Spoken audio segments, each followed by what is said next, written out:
नमस्कार दोस्तों, मैं हूं अशोक कुमार और आप सभी लोगों का स्वागत करता हूं मैं आपके अपने YouTube चैनल रिजल्ट तक पे।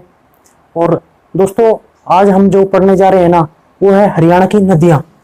जो आज हम टॉपिक पढ़ेंगे वो है हरियाणा की नदियां। तो हरियाणा की नदियां पढ़ने से पहले आपके पास मैप होना चाहिए या आपको थोड़ा मैप की नॉलेज होना चाहिए, क्योंकि अगर आपके पास मैप होगा ना तो आप लोगों को ना अच्छे से समझ आएगा थोड़ा। ठीक है, तो आइए हम पढ़ते हैं हरियाणा की नदियां। जैसे हरियाणा में मतलब दो टाइप की नदियां हैं। एक तो उत्तरी अपवा तंत्र की नदियां हैं जो हरियाणा के उत्तरी हरियाणा में बहती हैं। इस एरिया में हरियाणा में नदियां बहती हैं जो। और एक है दक्षिण अपवा तंत्र की नदियां। ठीक है, एक दक्षिण अपवा तंत्र की नदियां हैं महेंद्रगढ़, रेवाड़ी, गुरुग्राम, मेवात।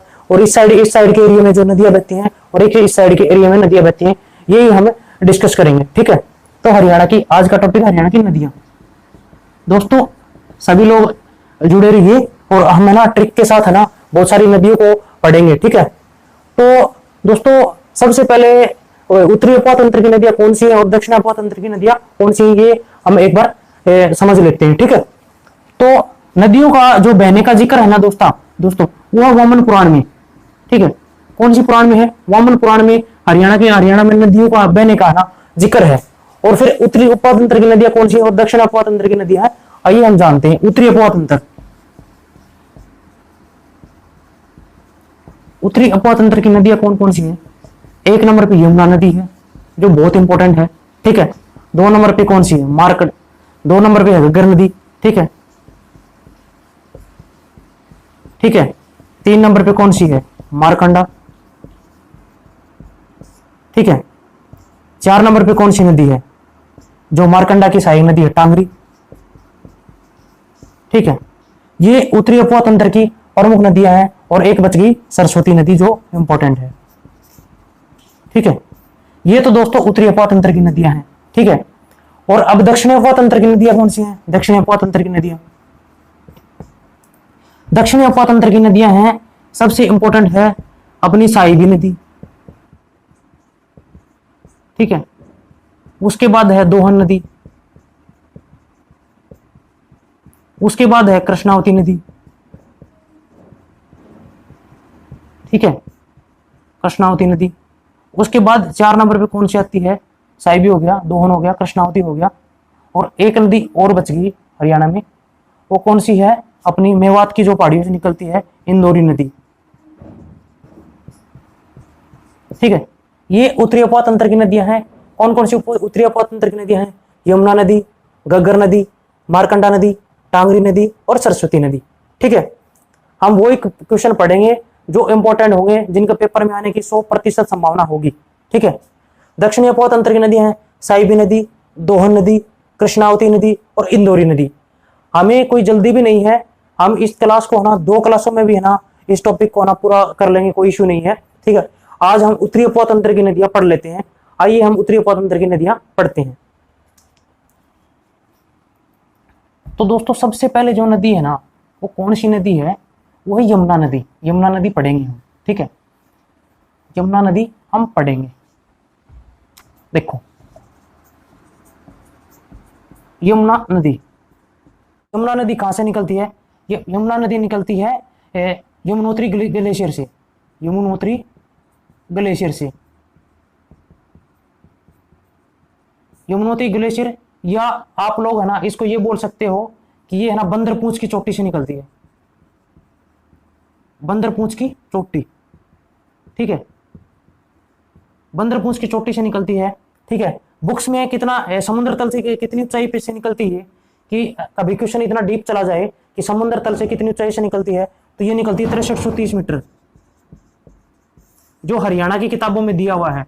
एक्चुअल में क्या है ये एक्चुअल में है 6315 मीटर।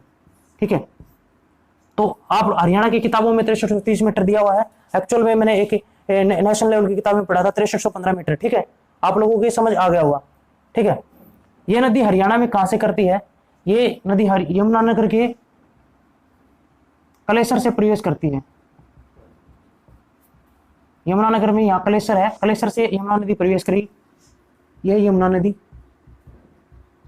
कलेसर से प्रवेश कर लिया इसने। उसके बाद ये यमुनानगर में बहती है। ठीक है, उसके बाद ये कौन से जिले में बहती है? ये करनाल जिले में बहती है। ठीक है। उसके बाद पानीपत जिले में बहती है, उसके बाद सोनीपत जिले में बहती है, उसके बाद दिल्ली में एंटर करती है, फिर फरीदाबाद में, फिर पलवल के हसनपुर नामक गांव से, हसनपुर नामक गांव से क्या करती है, यूपी में प्रवेश कर जाती है, यूपी के अलीगढ़ जिले में। ठीक है। तो कलेसर जो ये यमुना नदी कलेसर से प्रवेश की, इसमें ताजेवाला में ना, ताजेवाला हथनीकुंड बैराज जिसको बोलते हैं, ये मछुआरों का स्वर्ग भी बोला जाता है यहाँ पे। ठीक है। तो ये ताजेवाला है ना, एक अपना है ना ये पर्यटन स्थल भी घोषित किया गया है ताजेवाला। तो ये ताजेवाला से, ये कलेसर से प्रवेश के लिए ताजेवाला में बांध बनाया गया है। ठीक है। यहाँ से पश्चिम यमुना नहर निकाली गई है और पूर्वी यमुना नहर, दो नहरें निकाली गई हैं। आप लोगों को शायद ये पता नहीं होगा, आप लोगों ने पश्चिम यमुना नहर पढ़ा है, परंतु यहाँ से पश्चिम यमुना नहर और पूर्वी यमुना नहर दोनों नहर निकाली गई है ताजेवाला से। ठीक है। तो आप ये कितने जिलों में बहती है, HSSC कभी क्वेश्चन पूछ सकती है। यमुनानगर से, ठीक है, यहाँ से करनाल से, पानीपत से, सोनीपत से और फरीदाबाद से और पलवल से। तो कितने जिले हो गए टोटल? तो ये टोटल ना 6 जिलों में बहती है। ठीक है। यमुनानगर में, करनाल में, पानीपत में, सोनीपत में, फरीदाबाद में और पलवल में। हरियाणा में है ना, ये कुल 6 जिलों में बहती है। ठीक है। ये आप लोगों को याद रखना है बहुत अच्छे से। और ये कितने किलोमीटर की सीमा बनाती है यूपी के साथ में? 320 किलोमीटर की सीमा बनाती है। ठीक है। आप लोगों को यह याद रखना है, ये HSSC ने कम से कम ना 20 से 30 बार क्वेश्चन पूछ लिया है कि यमुना नदी की लंबाई कितनी है, यमुना नदी की लंबाई कितनी है। 320 किलोमीटर लंबाई है HSSC जो मानती है। और ये कितने जिलों में बहती है? 6 जिलों में बहती है। ठीक है। आप लोगों को ये याद रखना है अच्छे से। ठीक है। ये यूपी के साथ है ना, ये हरियाणा और यूपी की है ना, ये बॉर्डर बनाती है, हरियाणा यूपी का है ना, ये पूर्वी सीमा बनाती है। ठीक है। आप लोगों को ये याद रखना अच्छे से। और आगे चलते हैं, थोड़ा इसके यमुना के बारे में फैक्ट पढ़ लेते हैं। यहां से ये निकल के चली गई। अब है ना, जैसे यमुना नदी हरियाणा में, ये हसनपुर था, ये हसनपुर था, यहां से निकल के आगे चली गई। यहां मान लो आगरा आ गया। ठीक है। राजस्थान के क्वेश्चन HSSC थोड़ा घुमाए तो क्वेश्चन ये दे सकती है कि यमुना नदी की सबसे बड़ी सहायक नदी कौन सी है? आप लोग बताओ, यमुना नदी की सबसे बड़ी सहायक नदी कौन सी है? यमुना नदी की सबसे बड़ी सहायक नदी है, राजस्थान से जो नदी आती है, निकलती है, चंबल नदी। चंबल नदी क्या है? यमुना नदी की सबसे बड़ी सहायक नदी है। चंबल नदी है ना, जो एग्रीकल्चर की लैंड होती है ना, जो एग्रीकल्चर की लैंड, वो सबसे ज्यादा बंजर भूमि बना देती है अपने आसपास में, चंबल नदी। और चंबल नदी में ना सबसे ज्यादा घड़ियाल पाए जाते हैं। दोस्तों, चंबल नदी में सबसे ज्यादा घड़ियाल पाए जाते हैं, ये आप लोगों को याद रखना है। वैसे तो ये नदी है ना मध्य प्रदेश से निकलती है, परंतु है ना ये बॉर्डर से मध्य प्रदेश से निकलती है। और राजस्थान में है ना, चंबल नदी के बारे में ना 3 च याद रखना, 3 च, चंबल नदी। ठीक है। चंबल नदी पे कौन सा जलप्रपात है? चूलिया जलप्रपात, जिसकी ऊंचाई लगभग 18 मीटर है। ठीक है। ये आप लोगों को याद रखना। चंबल नदी, चूलिया जलप्रपात कहाँ है? ये चित्तौड़गढ़ में। ठीक है। कहाँ है? चित्तौड़गढ़ में। कौन सा जलप्रपात है? चूलिया जलप्रपात। कौन सी नदी पे है? चंबल नदी पे। ठीक है।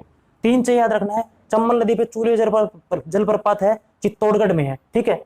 आप लोगों को यह याद रखना, 18 मीटर के आसपास इसकी ऊंचाई है। ठीक है। आगे इसी चंबल नदी पे कौन कौन से बांध हैं? चंबल नदी के ऊपर ये HSSC ने 2-3 बार क्वेश्चन पूछा है। ठीक है। चंबल नदी पे कौन कौन से बांध हैं? चंबल नदी पे बांध देखते हैं। ठीक है।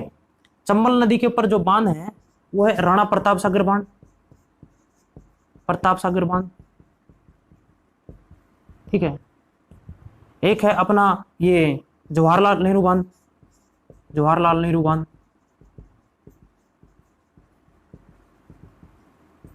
और एक अपना कौन सा है? एक अपना है महात्मा गांधी बांध।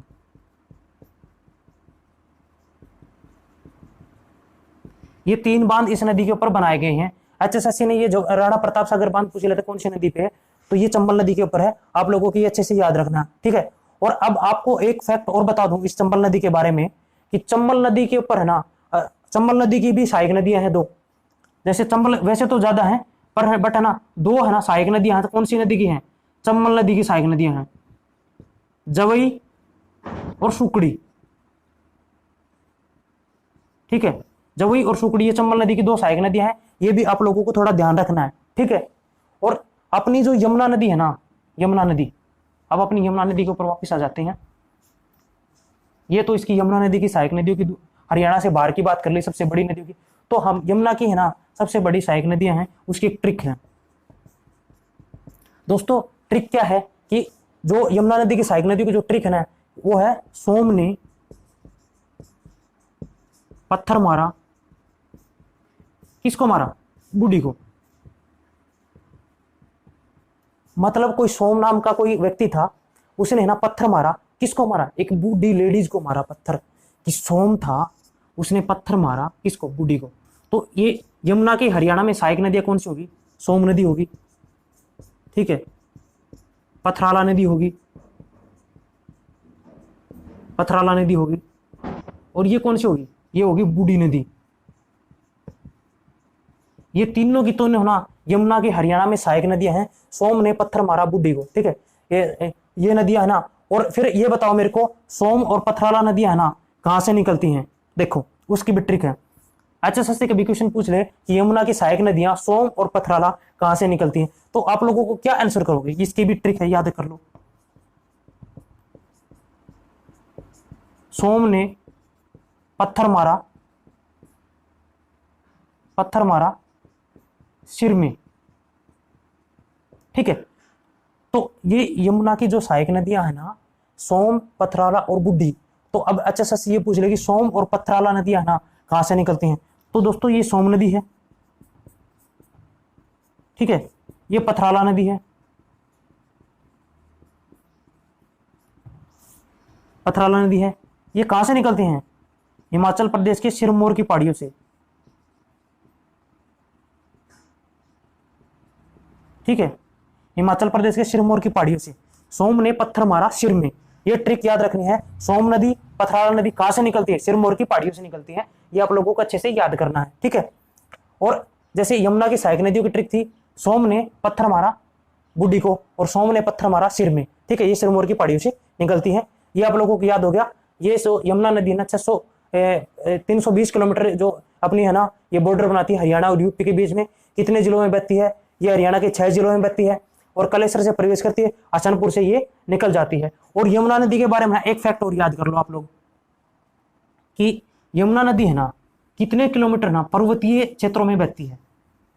HSSC क्वेश्चन और ज्यादा घुमा दे कि कितने किलोमीटर यमुना नदी, कितने किलोमीटर पर्वतीय क्षेत्र में बहती है, ठीक है। ये कलेसर में ही आके है ना, ये मैदानी भाग में आती है। आप लोगों को है ना ये भी याद रखना है कि कोई भी HSSC पूछ ले कि कहाँ आके है ना ये मैदानी भाग में आती है ये यमुना नदी, तो ये कलेसर में ही ना आके है ना ये यमुना मैदानी भाग में आती है। उससे पहले नहीं पहाड़ों में रहती है। तो पहाड़ों में कितने किलोमीटर रहती है, ये बात आपको याद रखनी चाहिए। 152 किलोमीटर है ना, 152 किलोमीटर ये पहाड़ी भाग में, पहाड़ी क्षेत्र में बहती है। आप लोगों को याद रखना है, ठीक है। किसी भी HSSC हरियाणा की किताब में नहीं दिया हुआ है। तो अभी मैं कुछ ऐसे फैक्ट करवाता हूँ ना, जैसे चंबल नदी के बारे में मैंने बता, तो है ना ये आप लोग है ना लिखते जाइए अच्छे से और सुनते जाइए सारे, क्योंकि आपके सारे जितने भी डाउट होंगे ना हरियाणा की नदियों के, वो सारे कवर हो जाएंगे, ठीक है। ये यमुना नदी हमने पूरी अच्छे से पढ़ ली है। इसके बाद कौन सी नदी है? इसके बाद अगली नदी घग्गर।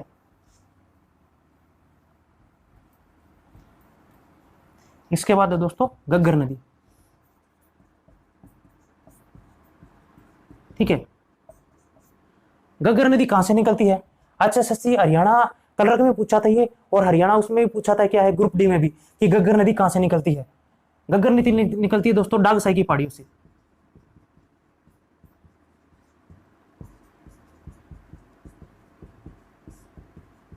ठीक है। ये घग्गर नदी डागसाई की पहाड़ियों से निकलती है, ठीक है। आप लोगों को ये याद रखना है, ये 1927 मीटर की ऊंचाई से निकलती है। समुद्र तल से कितनी ऊंचाई है? 1927 मीटर की ऊंचाई से निकलती है घग्गर नदी डागसाई की पहाड़ियों से, ठीक है। ये हरियाणा में कहां से प्रवेश करती है? ये पंचकुला में प्रवेश करती है, कालका नाम की जगह है। कालका से, पंचकुला में कालका से प्रवेश करेगी। उसके बाद ये यमुना इसमें अंबाला में आएगी। उसके बाद ये बाहर निकल जाएगी। उसके बाद ये थोड़ी कत्थल में आएगी। उसके बाद ये फतेहाबाद में थोड़ा बहेगी। उसके बाद में सिरसा में आएगी और सिरसा से जाके ये राजस्थान में चली जाएगी। देखो ये जो कालका में इसने प्रवेश किया पंचकुला में, उसके बाद ये अंबाला में आई, ठीक है। अंबाला में आके फिर है ना ये कैथल जिले में आई। कैथल में आने के बाद है ना ये निकल गई जींद जिले में नहीं घुसी है ये। उसके बाद ये फतेहाबाद जिले में आई है, ठीक है। फतेहाबाद में टोहाना को है ना नदियों का वो कहा जाता है, नदियों का जंक्शन कहा जाता है, या नदियों का वो बोला जाता है, ठीक है, टाउन। तो टोहाना में आई है, ठीक है। टोहाना के बाद में ना ये सिरसा में गई, सिरसा के बाद है ना ये राजस्थान में चली गई, ठीक है। इसकी एक ट्रिक है। ट्रिक क्या है? घर में है ना, घर में कल की डांग छिड़ी हुई है,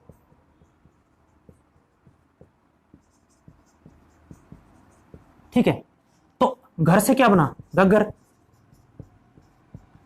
ठीक है, गग्गर नदी, ठीक है। कल से क्या बना? कालका। डांग से क्या बना? डागसाई, ठीक है। घर में कल की डांग छिड़ी हुई है, गग्गर नदी कहां से प्रवेश करती? कालका से। डांग से क्या बना? डागसाई। आप लोगों को ये अच्छे से याद करना है ट्रिक के माध्यम से, ठीक है। अब चलते हैं दोस्तों आगे कि इस नदी के ऊपर कौन कौन से बांध बनाए गए हैं। दोस्तों अब तक है ना जो एचएसएससी ने पूछा ना, सिरसा में ना ओटू नामक स्थान पर